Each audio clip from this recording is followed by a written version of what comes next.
And greetings. Welcome back once again. This is Amuna. This is Solarnomics. How praise be to the Holy One of creation. Thank you for those who have joined us, who will join us. I must have pushed this video back like 4 or 5 times. If you got the notification, my bad. That's how I am sometimes especially when something is new. I don't usually jump on something when it's new because you don't know enough. And there's 50 million videos going up, and I kind of like to do my diligent inquiry. But this is an ongoing story, so I pushed it back a few times because I had some things to do with the business, and then I decided to, come and share a little something that jogged my memory. For those who have just joined us, we're going to talk a little bit about the Unraveling R Kelly. I know I gave it a break for some time, and that's kind of what you need to do. And I did get a chance to watch the snippet because they are like cutting that video up like 50 million times. I did get an opportunity to watch the snippet of the Gayle King interview, where, for many reasons, people are talking about it and addressing what has happened, what continues to happen, their thoughts and opinions about what happened. You know what? I'm going to start with the I need help first part, right? Because this is what R. Kelly, Robert Sylvester yells out. But in a way where many people who are listening like, oh, wow, he needs help. What is he going to say? And he turns around and says something to the effect of, he needs help to find out why he has such a big heart, right? And the people are like, what? The hands going up in the air. I can't believe him, And all of these, again, diagnosis of narcissistic personality. And many people say he has an issue, don't know what his issue is. A lot of people are trying to figure out, some are projecting their experiences into the matter, and it's clouding a lot of what's going on. I listen to a lot of commentary from of melanated people and their thoughts of whether or not they think that this is the appropriate place. I mean, I could go down all of those roads. I think I'm going to continue on the train of thought that I have been on, really just looking at the core. If you missed any of those videos, I think there are like 3 or 4 of them right now up. Let me go back and look at the titles so that I don't forget. And then I'll have a treat for you concerning something that I remembered early on in his memoir, in his book. So let me share my screen here. Oh, it's a lot. I mean, let me just say that when what's the word I'm looking for here? When you are made by a system, that system that made you has the power, when you don't understand, to so-called break you. And that's why, for me, he's yelling out, the people are killing him, because he is paying attention to the blogs. He is paying attention to what's being said. And he goes on to say that this is affecting him. And understand, oftentimes, I have heard the people who are contesting are making a difference between the music and the person, or the art form and the person. And when you go into these spaces of stardom and media, they make a concerted effort.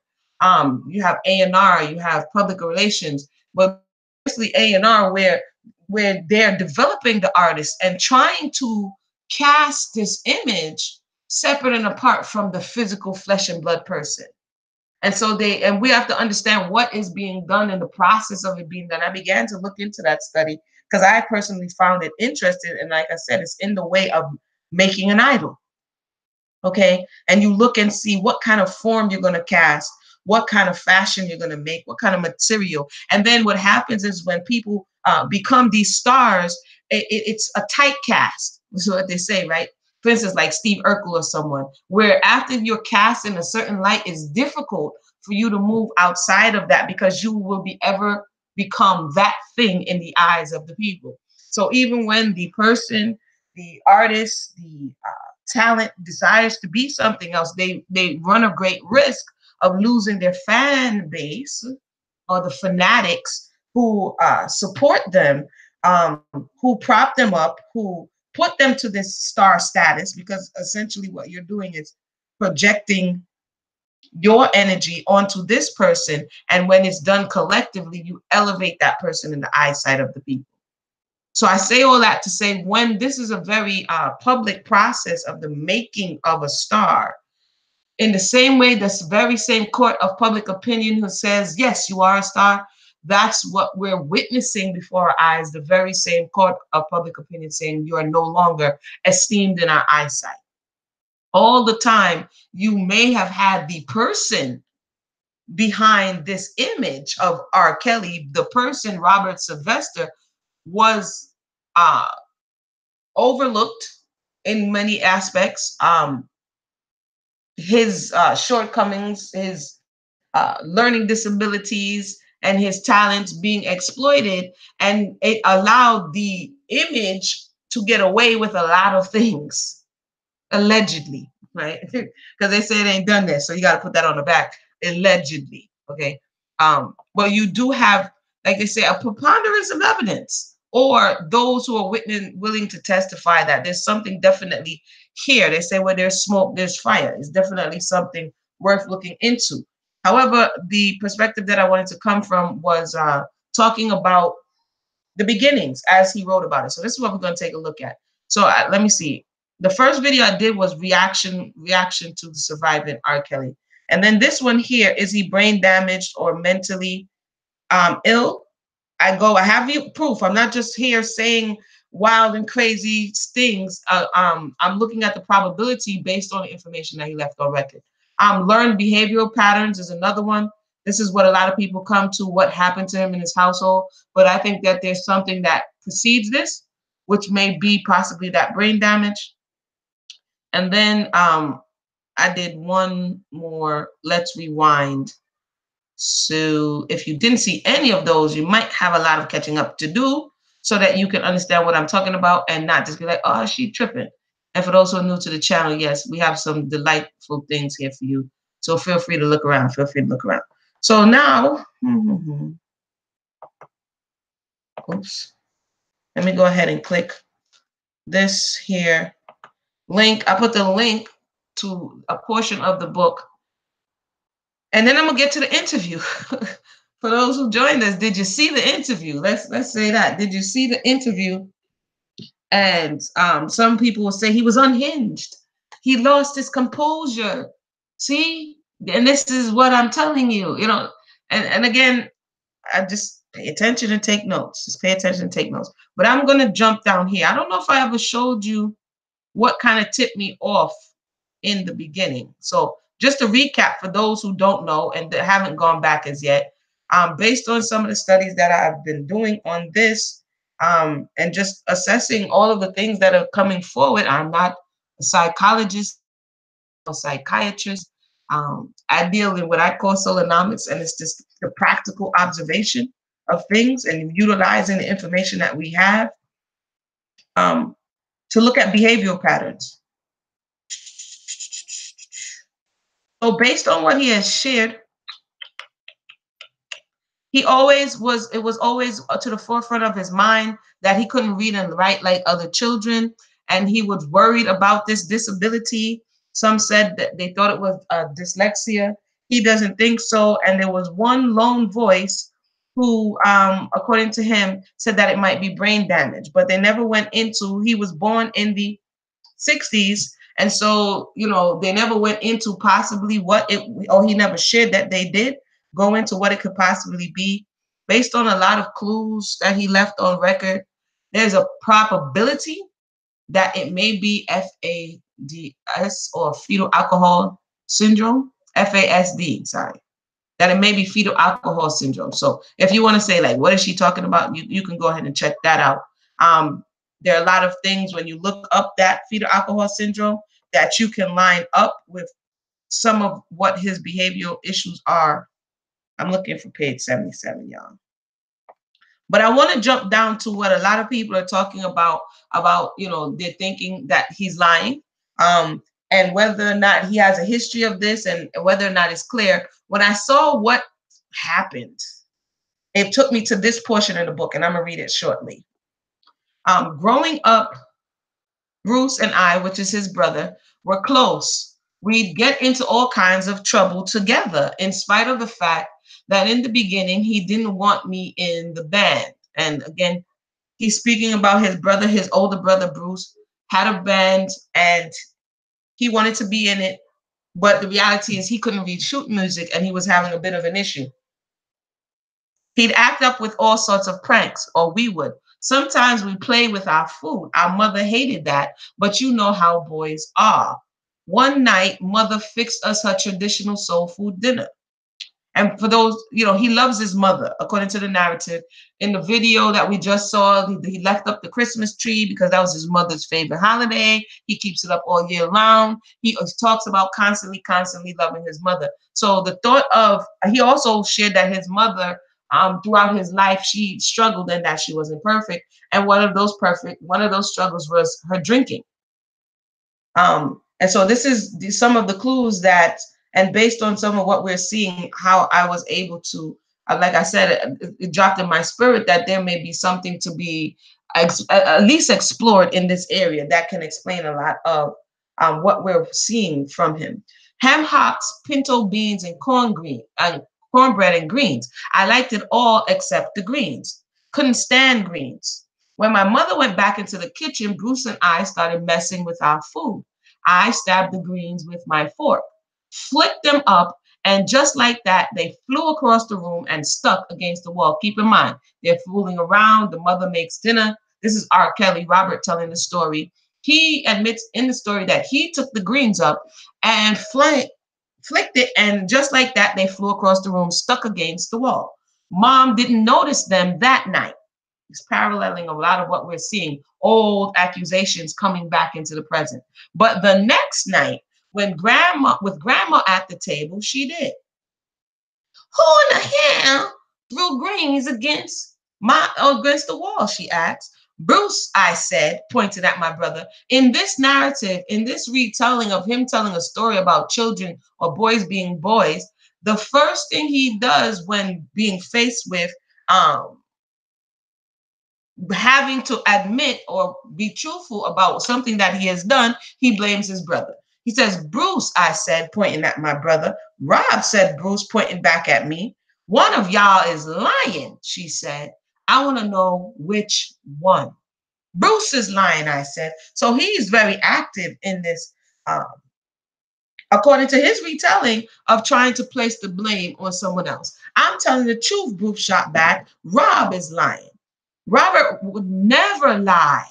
So this is the thought process of those in and around him. His grandmother, who he speaks about in other spaces, she's sticking up for him at this point. Rob would never lie, said Grandma, my staunchest defender. If she hadn't said that, maybe I would have confessed. This is a look into the mind of young Robert telling the story when he's older, okay? He says, maybe I would have confessed, but I didn't want to look like a liar in front of Grandma. She had me on a pedestal. This is the reasoning he's giving for not telling the fullness of the truth, because of the perception of those who were in and around him. Okay, said Mom, if that's how y'all gonna play it, fine. I'll be right back. You already know what that means. She went into the yard and came back with a switch. Don't whoop Rob, said Grandma. He'd never do nothing like that. And if he did, he'll never lie about it. This came to my mind. Stay out of this, Mom told her mother. This here is between me and my sons. Mom next turned to us and said, pull down your pants. Right here, I asked, right in front of Grandma? You heard me, boy, right here. It was embarrassing, but we did it. We stuck out our booties and Mom started whipping us. First Bruce, then me, then back to Bruce, then back to me. It got to hurting so bad, I finally blurted out the truth. Okay, I confessed. I was the one, I threw the greens. Go to your room, Bruce, she said.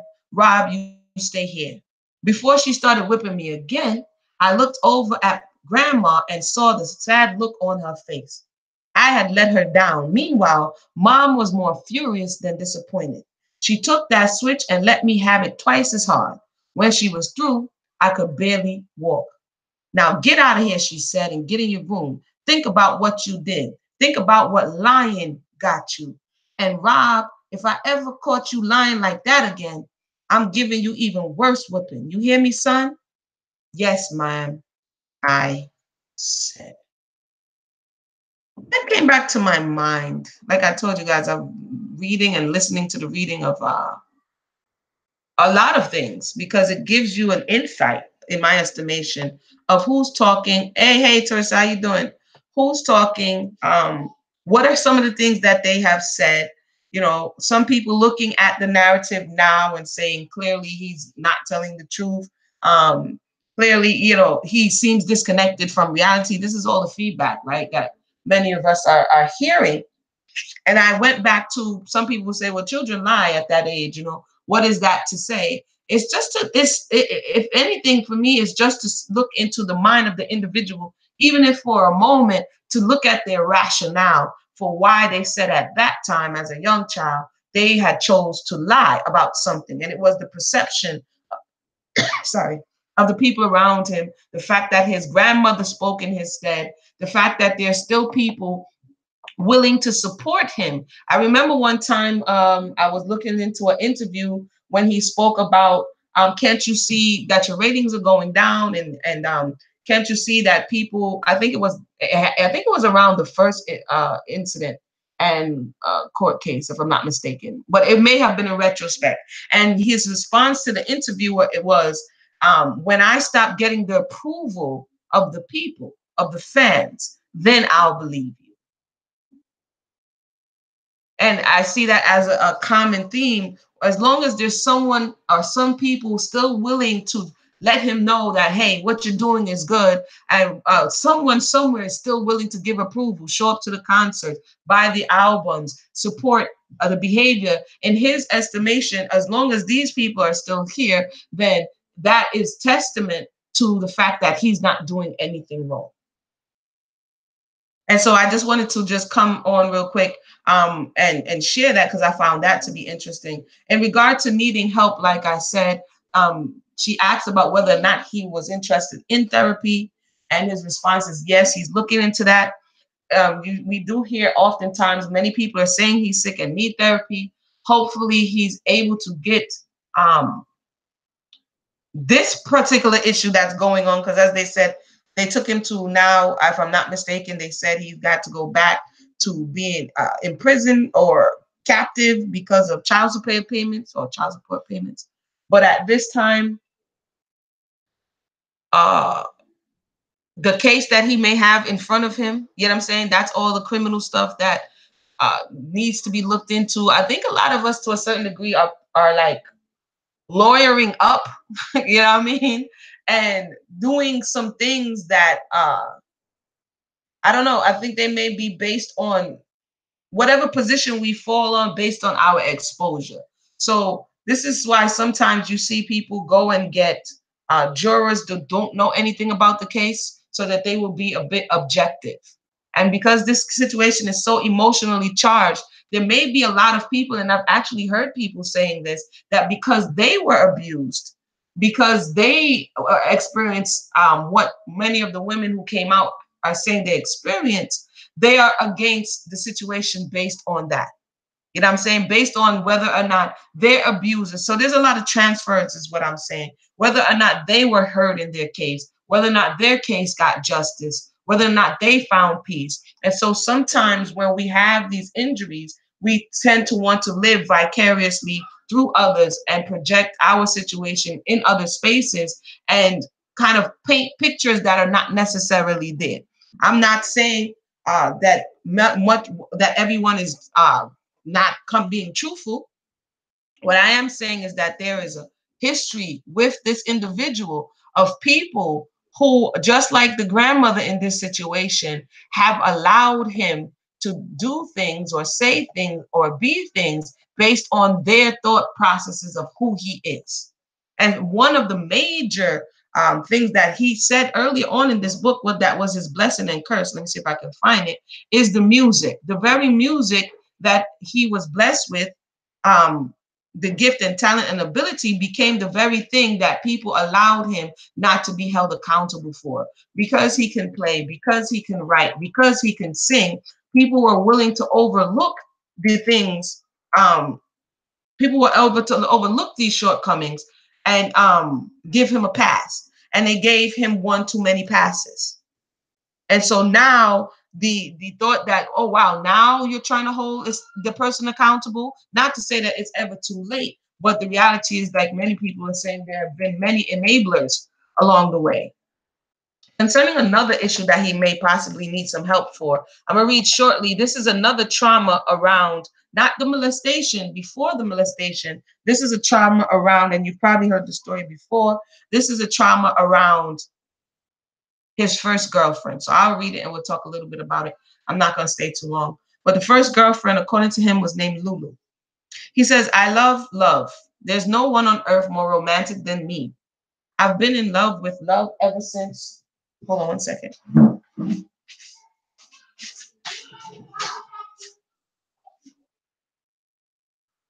Sit down. Okay. He says, I've been in love with love ever since I can remember. So he's infatuated. You know, there's some people, according to his own testimony, that are infatuated with the concept of love. It really doesn't matter who it is. They'll recycle the person because it's the concept, the feeling of love, and not necessarily that particular person. He says, I've always loved the idea of having a girlfriend. I love the closeness, the sweetness. According to him, when was asked, I was going to come and do a discussion called the polygynous piper, because I had that thought months ago, but I just didn't put it out. And so when he came and said it today, I was like, oh, okay, I might want to touch that, but not right now. He says, the sweetness, holding her hand, kissing her cheek, whispering words of affection, and hearing her say that she feels the same about me. My first girlfriend was named Lulu, and she was so special.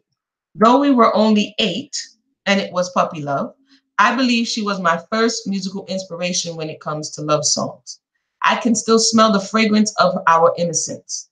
Lulu and I had a very special bond that even at our young age felt futuristic. Ours was the kind of bond that young people talk about when they say they're going to grow up and get married and just be together forever. And though it sounds much like a fairy tale, it's what me and Lulu believed in our hearts, and nobody could tell us anything different. Sometimes Lulu and I would play house. We built a make-believe house out of a big cardboard box, and we put it in the backyard. We cut out openings for windows and hung fresh paper towels to look like curtains. We took crayons and drew little decorations on the walls. We took a towel to look like a rug and placed it on the ground. We did everything we could to make it pretty. Inside the cardboard house, we had a make-believe kitchen where Lulu served me a make-believe lunch. We sat on the towel and drank make-believe coffee just like our mothers did. We just sat there and looked at each other. Lulu had light brown eyes and a smile that made me smile.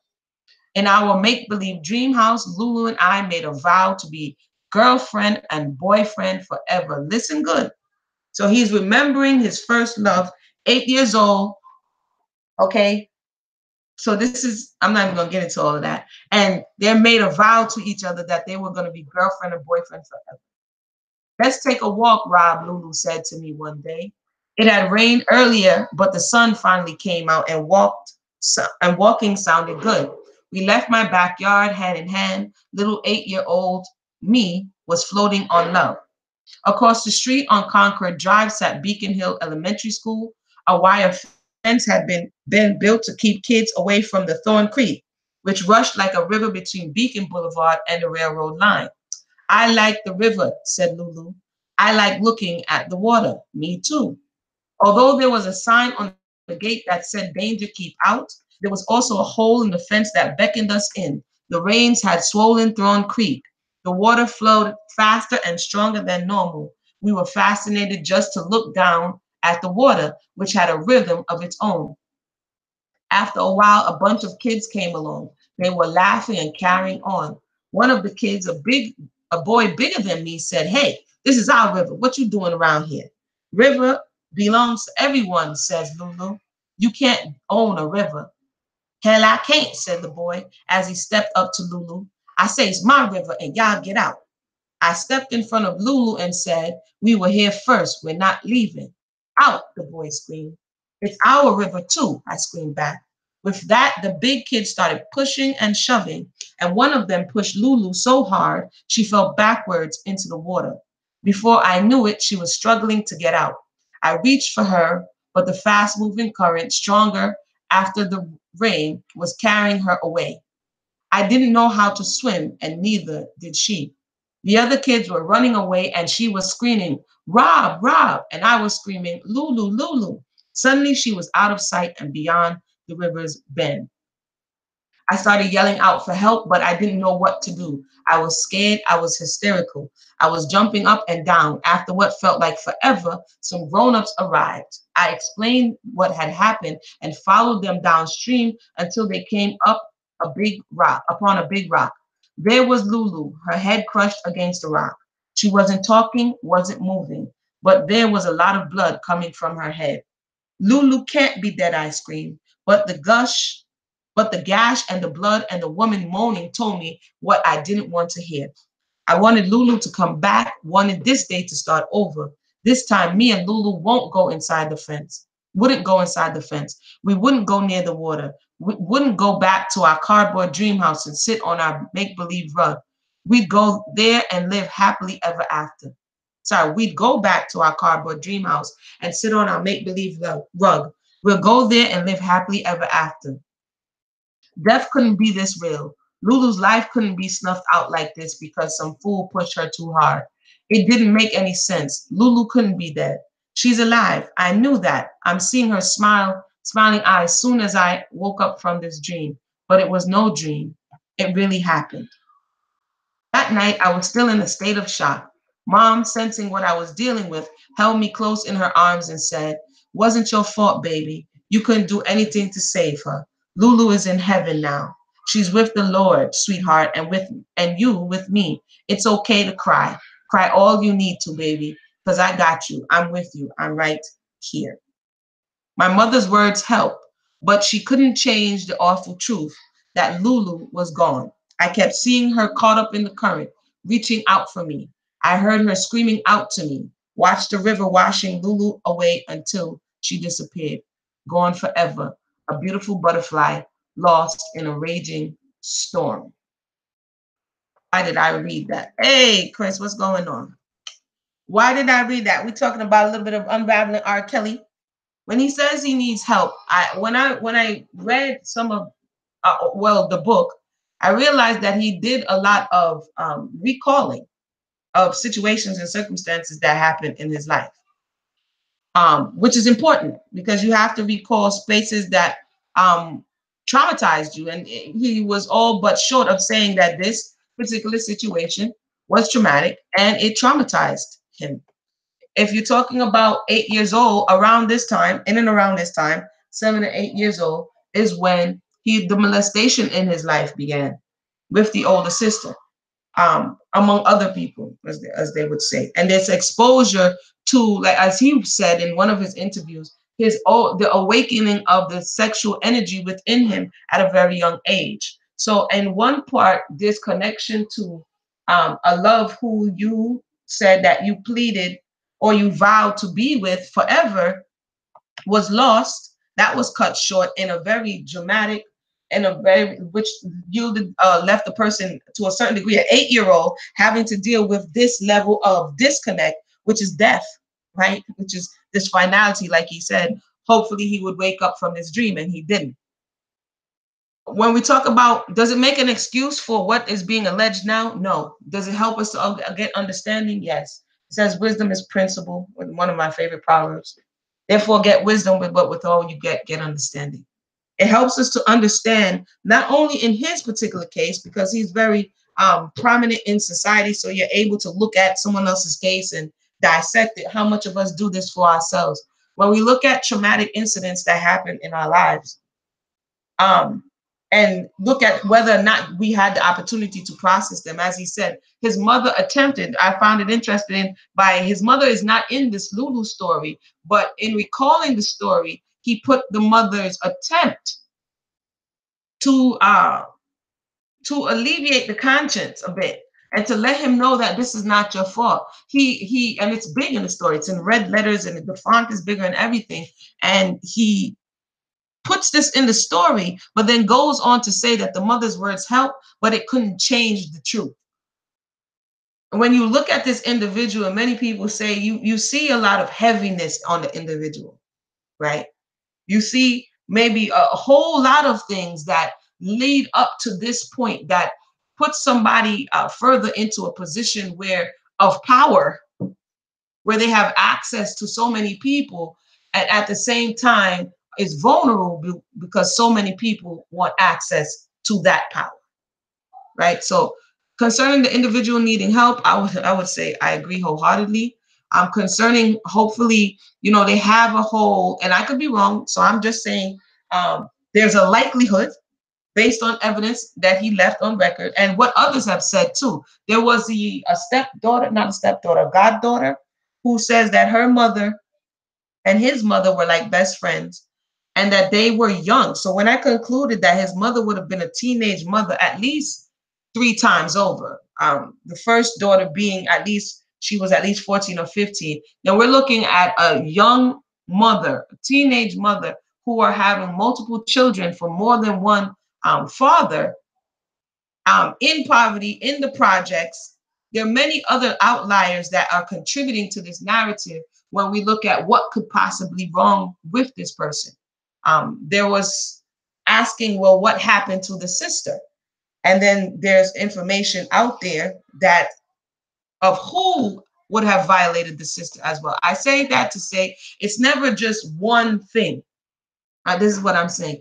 For the most part, there are other places, and everywhere I go and I see the story and I see people talking, I try to drive home the point that to unravel something is to realize that there are all of these interconnecting parts. I don't know if anybody does any needlework, or do you sew, or do you do any crocheting, but if you leave your ball of yarn unattended to and you took out the anchor and it's thrown about in your bag, you will see like it becoming this knotty, tangled mess. And in order to unravel that, unless you just want to throw away the whole ball of yarn, you have to take your time and see where's the loose end.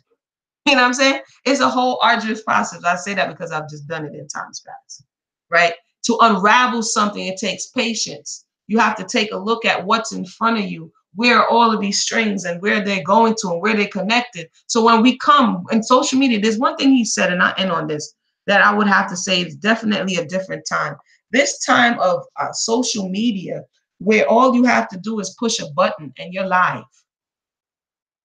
And many of we, the people, have our own issues that we're dealing with, and we're not realizing the impact, I think, and the long-standing impact of just being impulsive, pressing live. I'm going on social media, I'm letting people have it, I'm giving, and not really thinking about, once I get past this moment of anger, will I stand by the things that I've said? Right? There's a conversation in the text about being angry but sinning not, right? And the fact that anger rests in the bosom of the fool. Some will say, who let R. Kelly do an interview? He was angry, right? And he may look back at that today, tomorrow, 5 days from now, next week, and be like, whoa, I was tripping. Or maybe not. You see what I'm saying? And so there's a level of processing. I think there's a lessons to be learned. There's so many people saying so many wild things, not just in this situation, and covering conversation on ADOS, or covering conversation on slavery, or covering certain things. I just see people are losing their grip on the ability to censor oneself, the ability to control oneself, the ability to not be so impulsive. I mean, I think to a certain degree, technology is bringing us back to the mind state and the emotional intelligence of children. I feel it right now. I'm just going to say it. It's like, whoa. I know we all have the live button and we all have the text box, But dude, the screenshot game for people in the 2019 is real.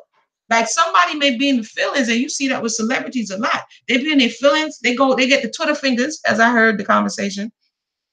The Twitter fingers. Next thing you know, boom, before they catch themselves and pull it down, it's already screenshotted. And the people walking around with it in their pocket talking about they got receipts. You understand what I'm saying? So there has to be a level of, for us, the people, just awareness of the things that we're doing and realize that these are people on the other sides of the screen. These are lives on the other sides of the screen. These are livelihoods on the other side of the screen. And this kind of mob mentality, people may feel like it's a level of vigilante justice, but we have to understand that the energy that we push out there is the said energy that will be returned unto us. I wanted to come on here and talk about universal laws and principles a little bit. But since I just said that, there's universal laws and principles that govern our reality. And a lot of people tend to forget that because we're in this instantaneous uh, now gratification world. But let's not get caught up in this. You may be throwing out daggers for R. Kelly, or you may be throwing out daggers for your latest celebrity gossip, or you may be throwing out daggers for somebody who's in your group, in your community, and you're not putting forth the same energy that you would want to be reciprocated. Understand that the universe reciprocates energy. It reciprocates energy. And therefore, whatever we push out there in the same form and fashion that we push it out there, it comes back to us, and it comes back to us at unsuspected times. So I was talking to my mother recently, and she was like, this is not even, it's not you, it's not personal. And I say, I like to model what it is that I would want. So the Torah says diligent inquiry. This is how we're supposed to go about matters, to seek diligent inquiry. Right? And so whatever we do and wherever we go and however we approach certain things, it behooves us to diligently inquire. Because if you or someone you know was being accused of something, you would want the people who are looking at the case to diligently inquire on all sides about what is happening or what has happened or what people are saying is happening. But again, social media, man, it's crazy. But let me see. Universal laws. It's right. It's give and receive. It's the law of giving and receiving. Some people remember when The Secret came out, it was all like, ooh, the law of manifestation. Ooh. And everybody was on the law of manifestation. No, there's plenty of universal laws that govern the universe. Okay? And when we are not aware, like I talked about the other day about playing the game, and we're playing games and constructs that were created by humans and not really paying attention to the universal laws, the blueprint of creation that was put in place by the creator, we end up getting and receiving things that we're like, oh, I didn't order this. And in actuality, we did. When we're short and curt with people, when we're petty, then people become petty. And then we become the victims. We get to say, oh, we're the victims because somebody's always doing to this, not really taking into account the things that we are doing and the energy that we're putting out there in our thought, actions, and deed.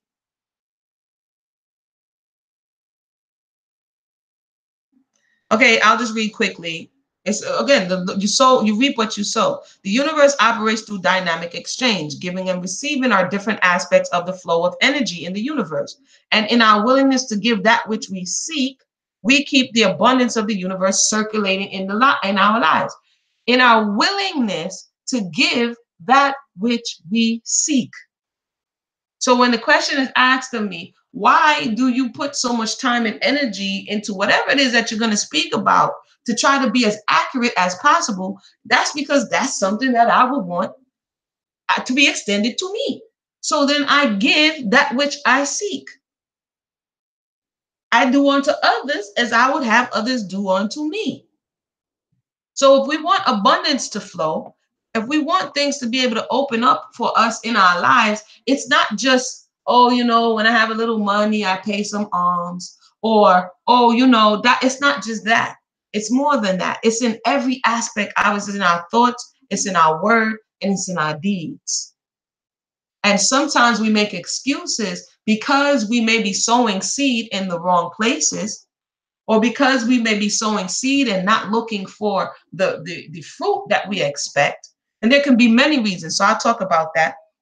Okay, a little bit. I'll talk about that. Why, if we're sowing seed in an infertile ground and the ground has been depleted, then to expect, so you just gave, right? You're like, oh, I'm giving all of this here and I'm doing all this thing. But if the ground is depleted, it doesn't have the nutritional elements that it needs. To expect a full, bountiful crop is not realistic. So that's the other side of give and receive, is that if you're putting something in a place, for instance, a barrel that has an opening, or a basket that has the opening in the bottom, and you keep putting in there to expect that when you get to your destination, the basket is full, that's not realistic, because your basket is dysfunctional. It is not doing what it was made to do because it has a hole in it, right? And so that's for us to assess that in whatever area we're given, being it positive or negative, are we getting back in like kind? Because the way in which the creator set up the universe, you get back like kind, unless you're mixing, mingling something. If you put forth an apple, you're going to get apples back in like kind. The other thing is that it's going to take time. Sometimes we think that if you want something good, for instance, if you want a fruit tree that's going to feed you for 20, 30, 40 years, it's going to be passed on to the next generation who comes into that spot. If you want a fruit tree, the fruit tree doesn't come back quickly. In order for the fruit tree to reach to a level of maturation, it takes time. I told this story in other places before. I have an aunt who likes gardening, and we live in Florida, so you can plant some tropical type things. And she planted what we call pear or avocado tree. This avocado tree would bloom for years, bloom, and never bear fruit. It took 20 years for this avocado tree to bear fruit. One of these avocados, I've never tasted avocado like this before. One of the avocados off the tree, myself, and all of my children ate one avocado off that tree 1 year. That's how big the avocado was. And it still had avocado left over. I say that to say something such as a fruit tree that you're looking to bear good fruit, not just any fruit, good fruit, takes time. And you may not get back. When you say, what happened to good and receive? I've been doing this for 10 years, 5 years. You may not get back what you're looking for automatically. You have certain crops that's going to give you back a short time return. And then you have certain things that are long-term investments. If you plant vegetables, in that span of time for the cucumber is going to grow. And at the end of the season, you're going to be eating cucumbers. If you plant greens, at the end of the season, you'll eat greens. And if you cut the greens, you'll get more greens. However, if you're looking for fruit, then fruit is something that you're going to have to wait for, because it takes time to develop. We are fruit.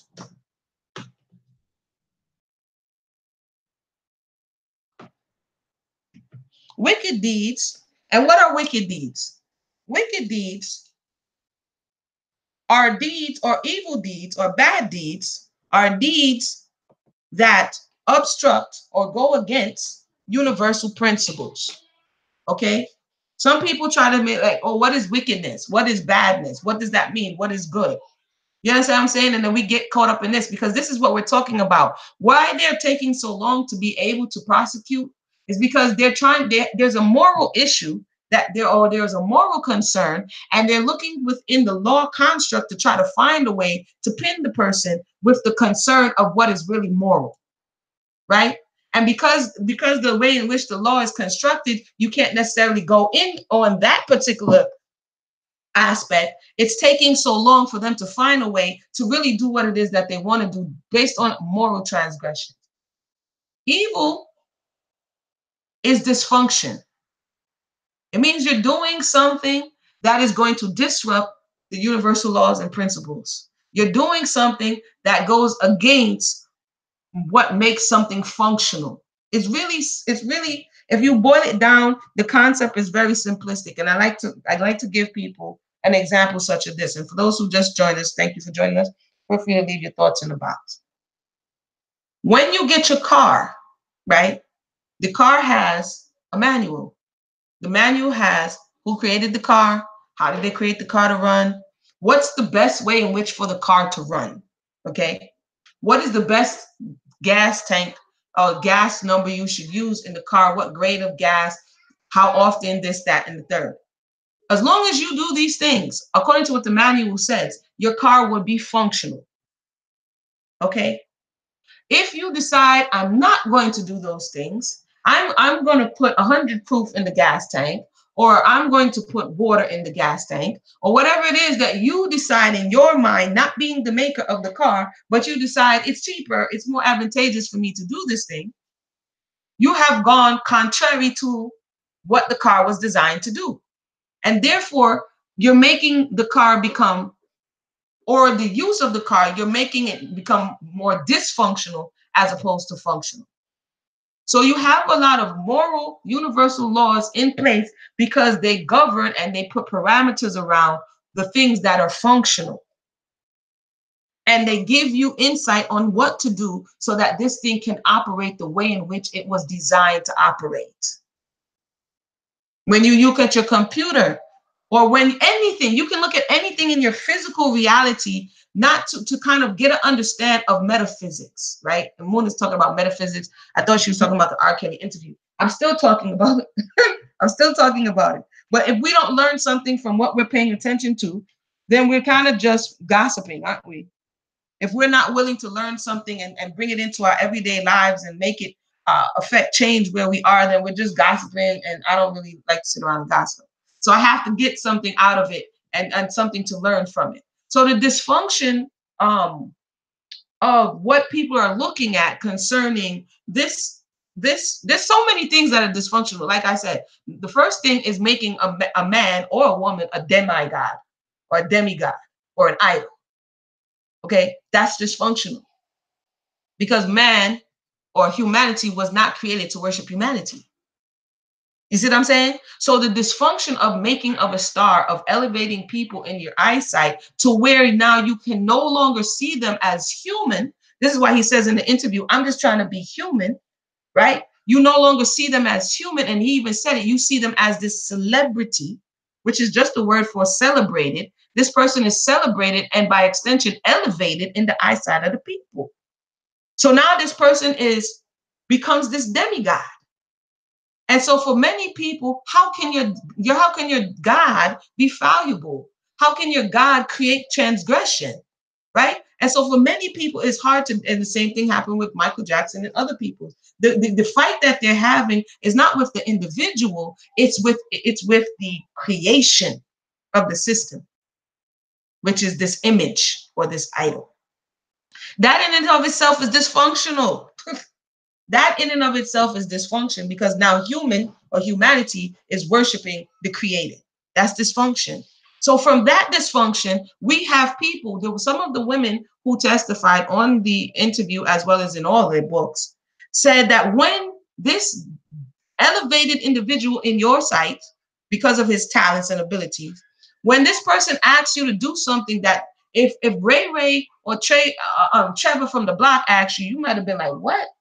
Right? But because this person who is now this demigod figure in your mind asks you to either sacrifice yourself or put yourself in a compromising position or put your child in a compromising position, unequivocally, they all said they did it because it was R. Kelly.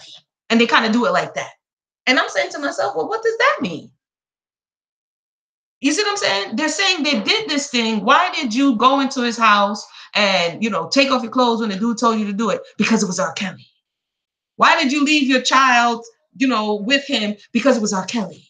And I wanted, you know what I'm saying? And why did you, let your young child be in the studio? Because it was R. Kelly. So we see that this elevation, this idol status, puts in the minds of the people that they're going to willing to sacrifice better judgment in order to get in the position that they can be with this larger than life character. That is dysfunctional. That's dysfunction. But this is a culture. This is a culture, not just here, the world over, because it's not just America, who idolizes and literally says it in the verbiage. They idolize people. Okay? So to a certain degree, many of us need help because we're feeding into this. We're feeding into this very dysfunction. So I think I was talking about the law of give and receive. So if we're giving in that area, what did we give as a people? So we're talking about the law of give and receive, universal laws and principles. In this area concerning the R. Kelly narrative, what was given? Y'all feel free to share now. What was given in this area? Attention was given, adoration was given, uh, perversion of justice was given, a pass was given on many levels, right? Things that other people would have been pulled up on, the individual was given a pass. And why? People have said this to me, and I'm really believing it. And this is going back now. People will pay for their entertainment. So because this person was entertaining you, me, the masses, because this person was allowing for an escape, because when we look at entertainment and what it is and why we the people need an escape, that people will pay, their rent money or their college tuition to go to a Beyonce concert, or you know what I'm saying, like the lady who then came said she want to GoFundMe for a rent and stuff like this. Why will people faint when they go into you're paying for you to be entertained? And what are you entertaining? You're entertaining a spirit. There are many artists and actors who will tell you that when they get into a certain space, there is an energy that flows through them. Okay? Many of them allow for it and invite it in. So, to a certain degree, many are paying to be entertained by spirit or spirits. Now, what are these spirits doing? How are they connecting? How are they resonating? What are they resonating in? And what are they transmitting? Teresa says, yes, I agree. People will do anything to be with their idol. So we have to say that this idol culture is dysfunctional and it goes against universal laws and principles. So when you feed into this idol culture, what does an idol need? A sacrifice. When you look at idols, the creation of man's hands and what man has created in the mind, because some idols are created in the mind, idols are created in the court of popular opinion, idols are created with the hands. So when you have idols, usually idols need what? Sacrifice. And what is another word that's synonymous with sacrifice? Victim. What do we have in this particular discussion? A lot of people coming forth saying that they are victims. And one knows he sings about perverted stuff. And I thank you, Teresa, for bringing that up, because that is another thing that one has to take a look at. It's that throughout the career of this individual, the person did not hide from the listening public what was being transmitted through them. If anything, they were overly expressive of this perversion is what it is. And to a certain degree, a level of what's the word I'm trying to look for? It was beyond sexually inappropriate. So this is the energy that many people are saying, well, if this is the energy that is surrounding this person, hey person kid, just got in. Yeah, we read a little bit about the interview. I spoke about the interview. I read a portion of the book in where he shares him lying about throwing the greens on the wall and sharing about why he lied about throwing the greens on the wall. And just looking at many people thinking at this space in time that he is lying. And if so, we're kind of exploring this thought of, like people are saying, where did people go wrong? And what is this really about? I guess I'm the one who's saying that, right? What is this really about?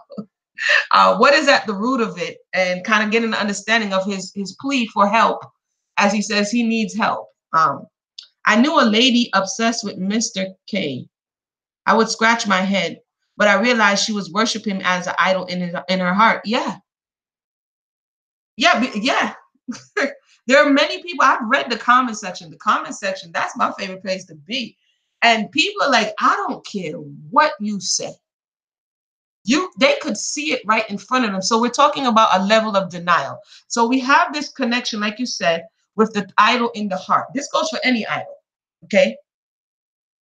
In his case, it's music. Music is a direct line to the soul. So he had direct access to bypass the cognitive reasoning or the intellect and connect directly with the soul of the people. Music is that powerful. And this is why, in many spaces, the music industry has to be closely guarded and highly corrupted. Because the understanding is that music bypasses cognitive reasoning. It bypasses. This is why you see at this point the same person, the Pied Piper, who we can read a little bit about that story or what the Pied Piper was. We're gonna read that and then we're gonna follow. But the same person who called him, who was dubbed the Pied Piper, being able to entrance people in and around him to get them to follow him. I find it interesting now in this interview, he wants the people to use their common sense. But common sense is not what sells records. Common sense is not what gets people to feel what you're saying or feel your music. So now he's asking them to use common sense when looking at what people are saying about him. But like I said, all of the people who got involved, many people on the outside are saying, well, where was the common sense? Where was the common sense? Because if you use common sense, why would you, after the 2008 trial, hand your child over to him and say, hey, can they be your protege? Like, who does that after the fact? Because again, like I'm saying, many of the people who are subscribing to, it is not just him, to the stars or actors in Hollywood. And again, what is a star? Each of these things, of these thought processes, has a shelf life. Okay. But the people who are subscribing to all of these people in these places are not using their common sense when they're falling out on the ground, when they're shaking, when they meet them, when they're stalking them online, and when they're doing, you're not using common sense when you're doing that. That's pure emotion. And it's how that person makes them feel. I remember when I was going back over looking at what happened in Whitney Houston's case. Okay, just to let y'all know, I did this for Whitney Houston. I think I did it for Whitney Houston. I did it for Tupac. There was a time where I really wanted to know, along the way what happened. So I did it for Whitney, Tupac, and now R. Kelly. And I did it for Sandra Bland as well. Solonomics exclusive, y'all. It's Solonomics exclusive. But in Whitney Houston's case, when she would go out, they didn't know what they called nippy. The people didn't know who the family knew. They knew the image, the persona. And this is one of the reasons why being Bobby Brown was so shocking to the fan base. Was so shocking to the fan base was because this isn't Whitney Houston. Like, who is this person? She stepped outside of that image, that persona, and the people were like, what in the world is this? This is the same thing I'm talking about, this making of an image. They talk about the Motown image. When you go in it's a factory machine. And one of the things they say is that when they can't find a place to put you, or they don't know how to, quote, brand you, they shelf you. So you will see some people on Behind the Music talking about, this record label, they didn't do anything with my music and I left and went to this record label. It's not necessarily always the music, it's they don't know how to package you. And if they don't know how to package you, it's hard for them to sell you to the public, because in order to be sold, you have to be packaged. In order to be sold, you have to be packaged. And in order to be packaged, you have to be willing to be typecasted.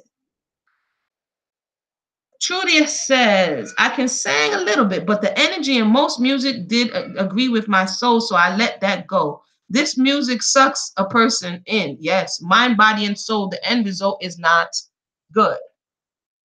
Music has the ability, like they say, to calm the savage beast. If you look at the biblical story of Saul, when evil spirit was upon him, music is what soothed his spirit. Music is what soothed that negative energy and calmed him down. You notice, you go on YouTube. We're on YouTube, okay? Y'all know I like to do stuff in real time. Just to show you the power of music right now in real time. Let's take a field trip, y'all. Y'all like field trips? I like field trips. We're on YouTube, right? Okay, cool. We're on YouTube. And if we look for, show you music, sleep, relaxation. Music has the power to make you hype, right? And the people know it. You look up sleep relaxation music. You have millions of views. What does this tell us? When we're looking, I like real time stats. The very first 1, 2, 3, 4, 5 view music things that pop up. Relaxation sleep music, 10 hours of deep sleep music, beautiful piano music 24/7, sleep music 24/7. What are you seeing when you look closely? This one, as you see, and I've pressed some of them, has 119 million views. This is just instrumental.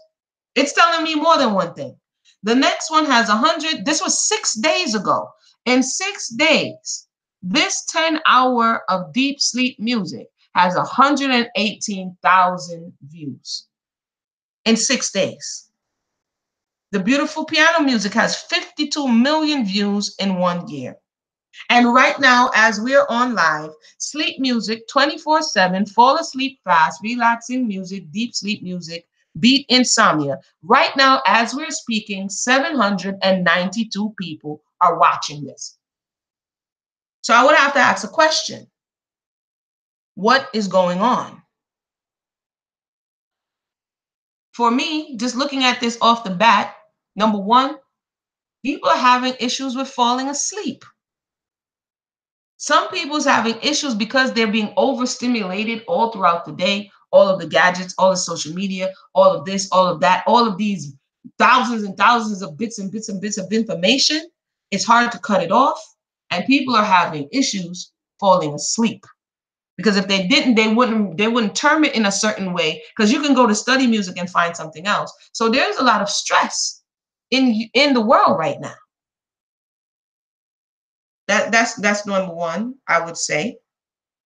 Number two, people are beginning to wake up because there are a lot of blog sites talking about it. There are a lot of holistic approaches talking about it. That this, instead of taking a sleeping pill, which many did at other spaces in time in history, or some other type of drug that's going to induce sleep, many people are looking for holistic ways in which to get to sleep. One of which, as we're seeing, is just listening to nature sounds. Listening to the waterfall, listening to rain, listening to these nature sounds that will help to relax the body. 7 million views 6 months ago, 1.4 million views 4 months ago. So this is not a fluke. 16 million views 5 months ago, 11 million views 1 year ago. So the power of music is deep. And this is just instrumental. How much so the power of music with lyrics. These lyrics embedded into your subconscious. These things stay with you throughout your life. And they, whether we want to believe it or not, inform some of the decisions that we make. Right? Yes, as you said, the music, yeah, the music, it bypasses and it goes right into it. Now I can get into how some of the music has been tampered with, right?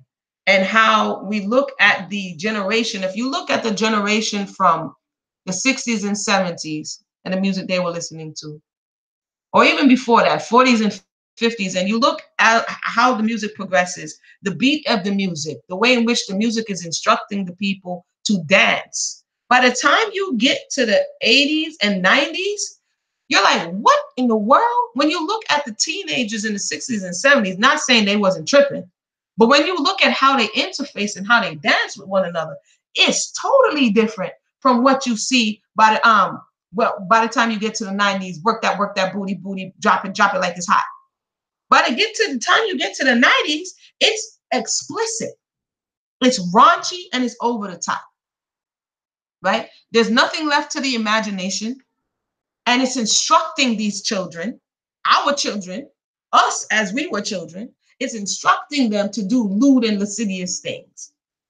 To this day, there's some music that I'm like, what? Because when you're young and you have a young mind, you're not really interfacing or really understanding what it is that they're instructing you to do. When you're listening as you're older, you're like, what?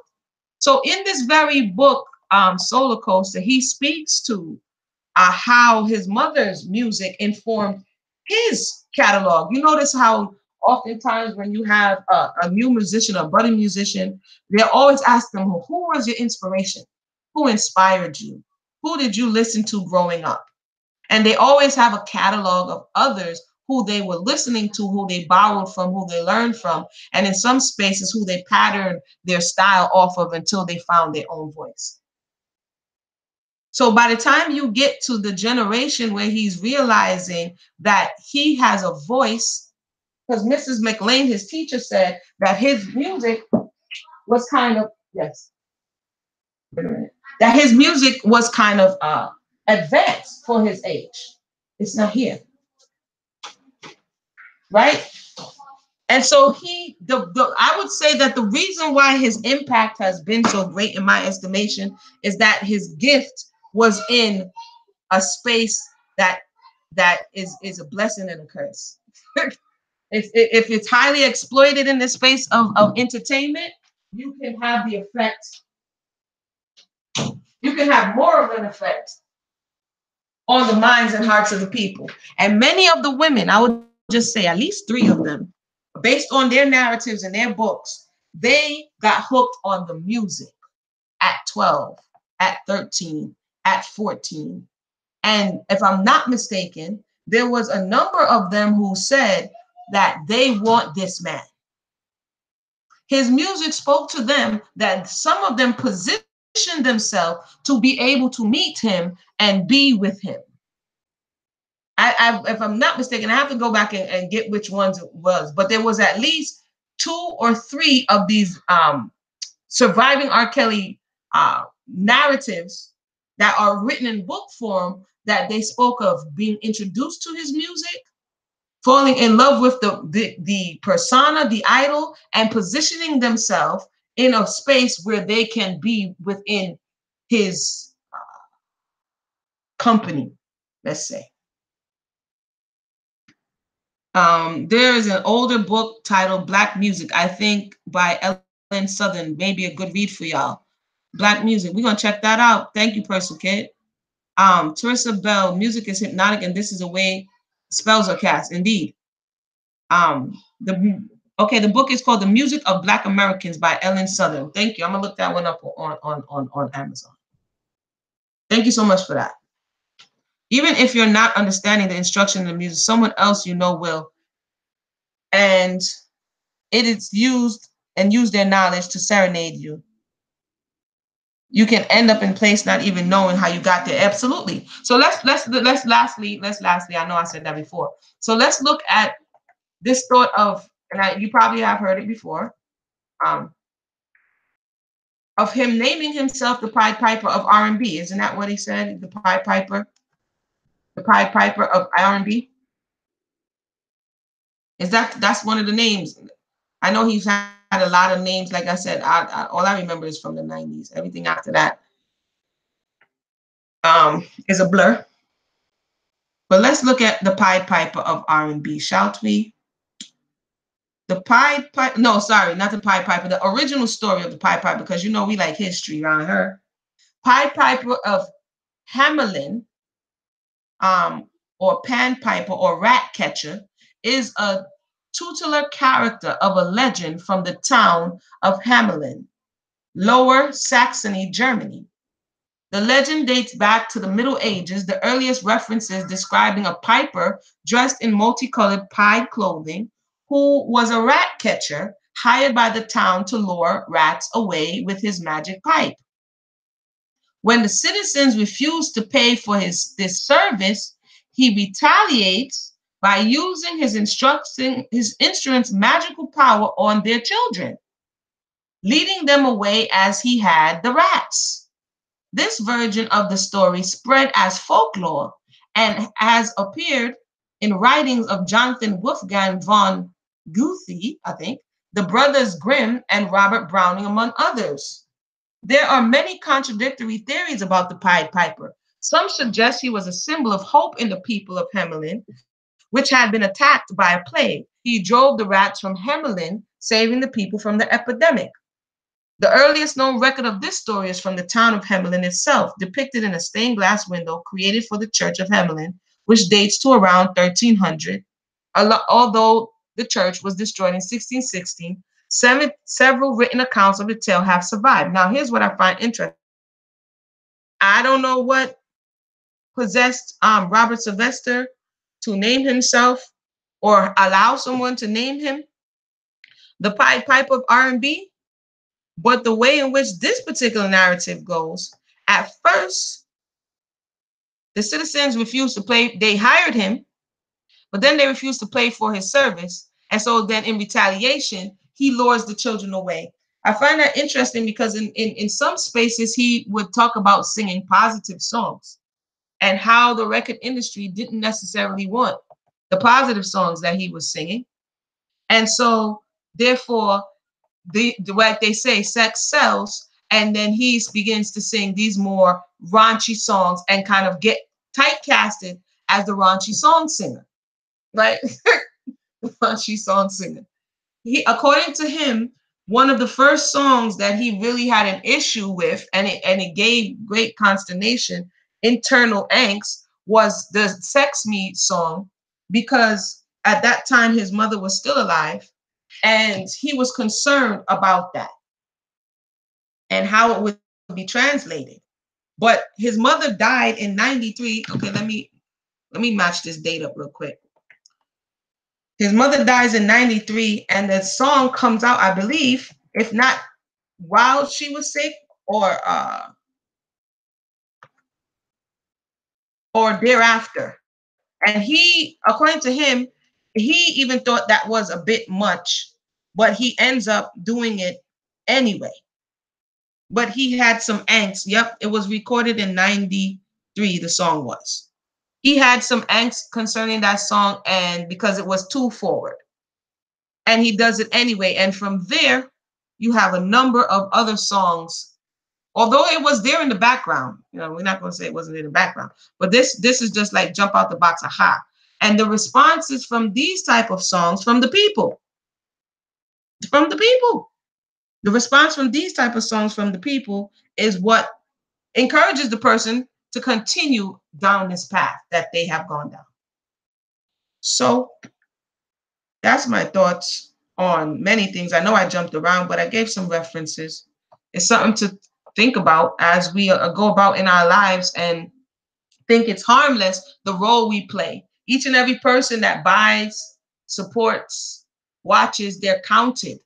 You're counted in the what makes a Billboard top 10, what makes a gold album, what makes a platinum album. It's how many units sold. That means it's how many people are supporting this whatever the person is doing. And so when an album doesn't do good, then they don't put money behind it. But when a previous album does do good, then they put money behind it. So when we say we don't have the power to do anything, it's not true. Whatever we're feeding into, whatever we're supporting, we're allowing to grow, because where energy goes, energy grows. That's what they say, right? So when we put our energy into spaces that feeds our lower nature, that creates an environment of debauchery, that makes the children, like I heard the elder comment, just dirty, ratchet behaving. Like I said, I remember the Pop That Booty videos. I remember coming to Florida. I'll tell you this. I remember coming to Florida young, and I wasn't in New York. There wasn't down south music. At that point, music was kind of very like, you had New York hip hop, and then you had down south music. It wasn't where there was like it is today, where they're on radios and they're playing all this stuff. So certain down south music was just down south. You know what I'm saying? You didn't really hear it on the radio, and I didn't hear that stuff. So when I came here and I heard some of the music, I was like, what are they saying? What in the world? I don't even want to, I don't know, some of the songs had me like, wow. And then the dances that accompanied some of the songs made me say even wow, even more. You know what I'm saying? You pop that, you know, shake that thing, drop it like it's hot. Like all of these songs, you're like, oh, okay. And these are the times where you know, this is the generation that had this generation. Let me just say that. This is the generation and a little bit before that had, these are the children that was popping that thing to that music.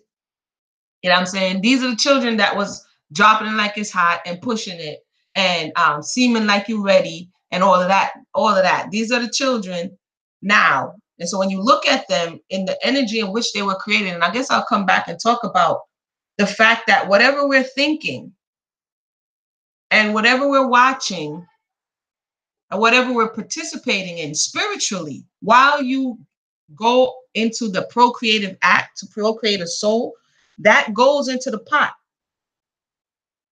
That energy goes, and we're not taught this a lot. And this is why I saw a 1950s video. I don't know how to play video. I'm gonna have to find out. But I found someone put up a 1950s video that was concerned about the pornography industry at that time that was on a rise. And at that time, I think he was like, it was like $1 billion industry. And his concern for America at that time was that this pornographic material was going to corrupt society.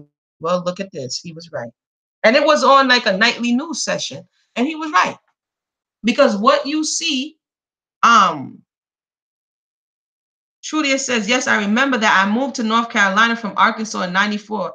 I brought some of my down south music and people was like, what? Yes, right. At that time, it wasn't really crossing borders like that. And this is why you have a lot of down south rappers who were like upset, like, because at that point, New York or up north rappers kind of had hip hop. And so it's like, we can rap too. So when you begin to hear some of, like I said, the Trina, the Trick Daddy Dollars, the some of this, you're like, oh, and it was more in your face. Let me just say, it was like I said, they pop that thing, and you were like, oh my goodness, what's going on here?